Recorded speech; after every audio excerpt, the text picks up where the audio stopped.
이야기를 어디서부터 어떻게 해야 할지 모르겠습니다. 쓰는 내내 손이 부들부들 떨려요. 하지만 속에 꾹꾹 눌러 담은 이야기를 하나하나 풀어볼 테니 제 입장에서 진심으로 들어주시길 바랍니다. 아내는 이상하리만큼 집순이였어요. 얼굴도 괜찮고 몸매도 중년이라 생각하기엔 믿기 어려울 정도로 매끈했죠. 남들이 보면 어디 가서 좀 놀았겠구나 하는 속된 말로 남자 좀 후리고 다녔겠구나 라고 생각을 하십니다. 하지만 천만의 말씀이에요. 아내는 거의 집에만 있었죠. 저한테 내조도 잘했고요. 자식 돌보고 오직 집에서 자기 할 일만 열심히 했습니다. 정말 완벽에 가까운 여자였죠. 참고로 저는 집에서 그리 멀지 않은 곳에서 닭갈비집을 운영하고 있습니다. 그래서 거의 보통 가게 문을 열려고 오후 3시쯤 집에서 나갑니다. 그리고 새벽 2, 3시쯤에 들어왔죠. 아무래도 집에선 잠자는 것 외엔 하는 게 없다 보니 집안에 어떻게 돌아가는지 잘 모를 때가 많았습니다. 그래서 아내와 고등학교 다니는 딸과 함께 저녁을 먹어본 적이 손가락에 꼽을 정도예요. 근데 어느 날부터 아내가 돈가스를 자주 시켜 먹는 겁니다. 가게 문을 닫고 새벽에 집에 들어오면 돈가스 먹고 남은 플라스틱 용기들이 집안 분리수거 봉투에 담겨 있는 거예요. 지겹지 않나? 처음엔 그 정도 수준이었는데 시간이 지나고 나니 거의 이틀에 한 번 꼴로 돈가스를 시켜 먹는 겁니다.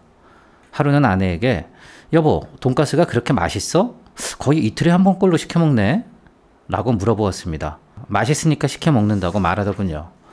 아무래도 저녁엔 아이도 학원 가고 혼자 있으니까 맛있는 돈가스를 혼자 편하게 시켜 먹나 보다 라고 생각했습니다. 그래도 이 정도 맛있으면 뭔가 마력이 있겠지? 궁금해지더라고요. 그래서 가게에서 정리를 하다가 배달 어플을 켜서 제가 있는 닭갈비 가게까지 배달이 되는지 확인을 해봤습니다. 맛이 궁금하기도 했죠. 마침 옆집 가게 아저씨랑 이른 저녁이나 같이 할까 해서 돈가스를 배달시켰습니다. 근데 맛이 별로 없는 거예요. 도대체 이걸 왜 시켜 먹지? 라는 생각이 들더군요. 다음날 아침에 돈가스를 시켜 먹은 얘기를 미주알 고주알 했더니 아내는 별 시덥지 않은 표정으로 뭐하러 멀리서 시켜 먹고 그래? 이러면서 말을 더 이상 안 하는 겁니다. 그때만 해도 아내랑 나랑 입맛이 완전 다른가 보다 생각했죠. 그래서 제대로 된 돈가스 집을 한번 데리고 가줘야겠다 라는 생각을 했습니다. 그런데 사건은 그뿐만이 아니었어요. 아주 결정적인 증거를 잡을 뻔한 일이 있었죠. 하루는 가게 출근을 하려다가 집에 두고 온 게 있어 다시 집으로 돌아갔습니다. 집에서 나온 지 거의 30분도 안 지났던 것 같은데 그 짧은 순간에 집에 와보니 아파트 현관 앞에 아내가 자주 시켜 먹는 돈가스 오토바이가 있더군요. 그냥 그런가 보다 했습니다. 근데 집에 들어와 보니 주방 테이블에 돈가스가 들어있는 봉지가 있는 거예요. 안을 들여다보니 대략 4인분 정도 되더라고요. 그리고 영수증을 보니까 호수가 우리 집이 아니라 옆집이었어요. 참 빨리도 시켰네. 근데 잘못 왔네. 라는 생각이 들었죠. 그런데 집안엔 사람이 아무도 없는 겁니다. 그래서 안방으로 들어가 봤습니다. 아내가 TV 뒤쪽을 살펴보고 있더군요. 뭐 하냐고 물었더니 TV가 고장나서 살펴보고 있다는 거예요. 대수롭지 않게 생각하고 두고 온 물건을 챙겼습니다. 그리고 아내에게 물었죠. 점심 먹은 지 얼마나 됐다고 그 사이에 돈가스를 시켰어? 그랬더니 아내가 깜짝 놀라며 얼버무리는 겁니다. 그렇게 하고 집에서 나왔는데 뭔가 좀 찜찜하더라고요. 그리고 다시 버스를 타려고 나가는데 기분이 너무 이상한 거예요. 그 짧은 사이에 돈가스를 시키고 주소도 옆집이라 정말 이상하더군요. 에이, 그냥 실수이겠거니 생각하며 아내에게 한마디 했습니다. 돈가스 이제 그만 시켜 먹어. 기름 몸에도 안 좋고 맛도 별로 없던데. 라고 하고는 집에서 나와 버스를 타러 갔습니다. 그렇게 깔끔하게 모든 게 잊혀지나 했습니다. 그리고 몇 달이 지났나? 새벽 장사를 끝내고 아침에 일어나서 노트북을 켜보니 고장이 나 있더군요. 컴퓨터 인터넷이 되질 않는 거예요. 그래서 AS 센터에 연락을 하려고 하니까 아내는 동네에 컴퓨터 수리 잘하는 곳이 있다며 마침 세일 기간이라 저렴하다고 거기로 전화를 건다고 하더라고요. 사실 무상 수리 기간이 지난 터라 잘 됐다 생각하고 고쳐놓으라고 해놓곤 가게로 나갔습니다. 그날 장사를 끝내고 새벽에 돌아와 보니 TV도 인터넷도 잘 되더라고요. 그래서 다음날 아침에 아내에게 어제 수리기사 언제 왔어? 인터넷 잘 되네 라고 이야기했죠. 제가 출근한 뒤에 바로 와서 수리를 했다는 겁니다. 근데 한 2주 정도가 지났으려나 일어나서 인터넷 뱅킹을 쓰려고 하는데 또 인터넷이 안 되는 겁니다. 그래서 제가 이번엔 업체에 따지려고 전화를 하려고 했더니 아니야, 다 고쳐놓을 테니 그냥 가게에 나가 라고 아내가 얘기하더군요. 제가 전화하면 또 싸움만 날 거니까 자기가 알아서 하겠다는 겁니다. 제가 좀 욱하는 성질인지라 그냥 알았다고 하고 다시 가게로 나갔습니다. 역시나 장사 끝내고 와서 보니 다시 잘 고쳐져 있는 겁니다. 그렇게 또 며칠쯤 지났을까? 아침에 초인종이 울렸습니다. 누구인가 하며 인터컴 화면을 보니 컴퓨터 수리기사였습니다. 제가 어떻게 오셨죠? 라고 물으니 수리기사는 잠깐 멈칫하더니 아이고, 초인종을 잘못 눌렀습니다. 죄송합니다. 라더군요. 그런 일이 종종 있으니까 그런가 보다 하고 저는 옷을 입고 가게로 나서려고 했습니다.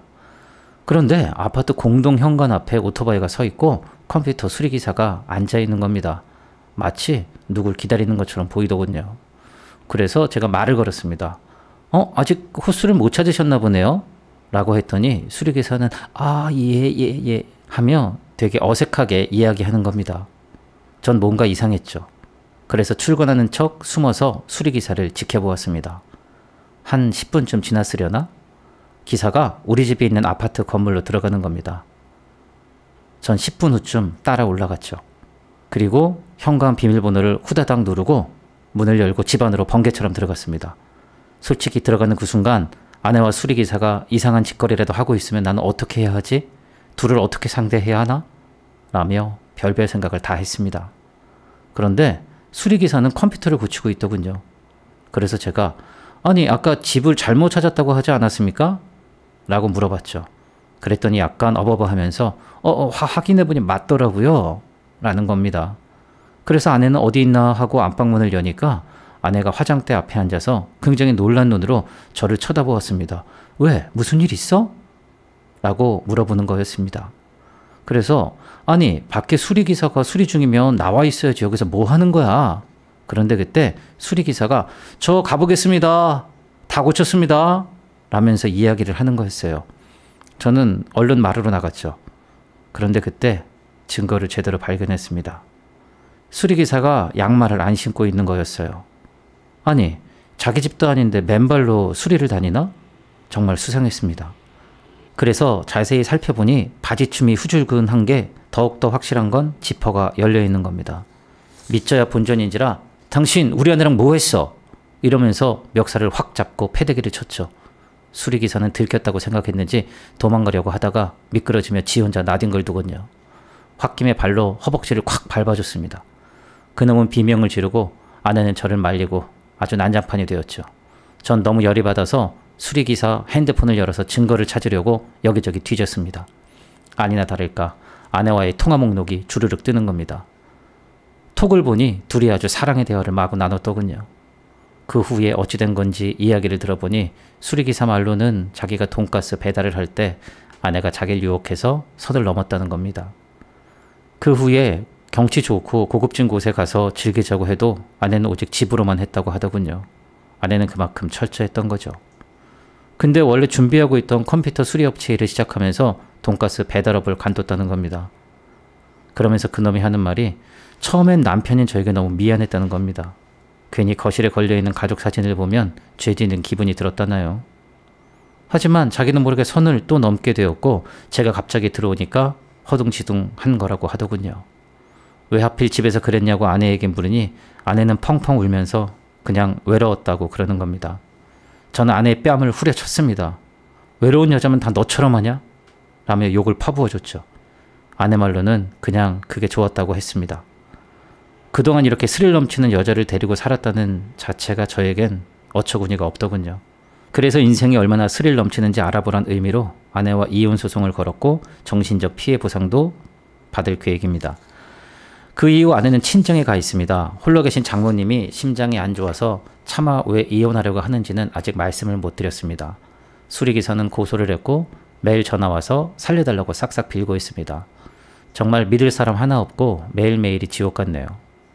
아내를 믿고 사랑했는데 이제 딸내미랑 어떻게 이 세상을 살아야 할지 모르겠습니다. 행여나 딸이 자기의 엄마가 이렇게 부도덕한 걸 알면 어떻게 생각할지 앞이 까마득합니다. 여러분, 저는 어쩌면 좋을까요?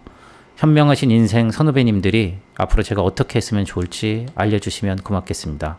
저희 긴 글을 읽어주셔서 감사합니다.